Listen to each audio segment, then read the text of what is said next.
আসসালামু আলাইকুম, কেমন আছেন সবাই? দেশি ফুড চ্যানেলে সবাইকে স্বাগতম। তো এখন আমি গরুর পাও রান্না করব। তো ভাবলাম আপনাদের সাথে একটু শেয়ার করি। তো দেখেন আমি পাওগুলোকে প্রথমেই পরিষ্কার করে ধুয়ে নিয়েছি। এখানে একটি পাও নিয়েছি আমি। তো পরিমাণ মতো তেল দিয়ে প্রেসার কুকারের ভিতরে পাওগুলো আমি দিয়ে দিয়েছি। এখন আমি মশলা বেটে নেব। আদা, জিরা, রসুন, পেঁয়াজ, দারচিনি, এলাচ সব কিছু বেটে নিয়েছি। দেখেন বাটা মশলা দিয়ে দিয়েছি। আর কিছু আস্ত শুকনো মরিচ আমি কেটে দিয়েছি।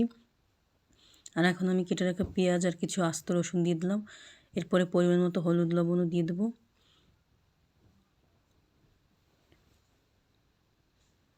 তো আমি কিন্তু কিছু আস্ত রসুনও দিয়েছি। এখন আমি পরিমাণ মতো হলুদ লবণ দিয়ে দিলাম। এরপরে আমি কিছু এলাচ, দারচিনি, লবঙ্গ, গোলমরিচ এগুলোকে আমি দিয়ে দিলাম।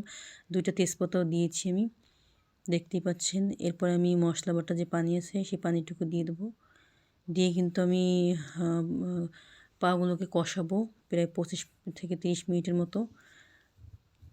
দেখেন আমার কিন্তু কষানো হয়ে গেছে। আমি এখানে 2 চামচ শুকনো মরিচের গুঁড়াও দিয়েছিলাম, সেটা আমার ভিডিও করা হয়নি, স্কিপ হয়ে গিয়েছে। আর কিছু শুকনো মরিচ আমি ভেঙে আর কি পানিতে ভিজিয়ে রেখে দিয়েছিলাম আস্ত। এগুলো আমি প্রেসার কুকারে যখন গরুর পাগুলোকে সিটি দেওয়া হবে তখন সব কিছুই গলে একবারে পেস্ট হয়ে যাবে। তো দেখেন আমি কিন্তু কষিয়ে নিয়েছি ভালো করেই, কষানো হয়ে গেছে। এখন আমি ঝোলের পানি দিয়ে দিলাম। তো দেখেন আমার ঝোলের পানি কিন্তু দেওয়া হয়ে গেছে। এরপরে আমি প্রেসার কুকারের মুখটা ঢাকনাটা আটকে দিয়েছি। এরপরে কিন্তু আমি প্রায় 20 থেকে 22টার মতো সিটি দিয়ে নামিয়ে নিলেই কিন্তু রেডি। দেখেন আমার কিন্তু পায়া রান্না করা হয়ে গিয়েছে। তো আমি এখন একটি বাটিতে উঠিয়ে আপনাদেরকে দেখাচ্ছি কেমন হয়েছে।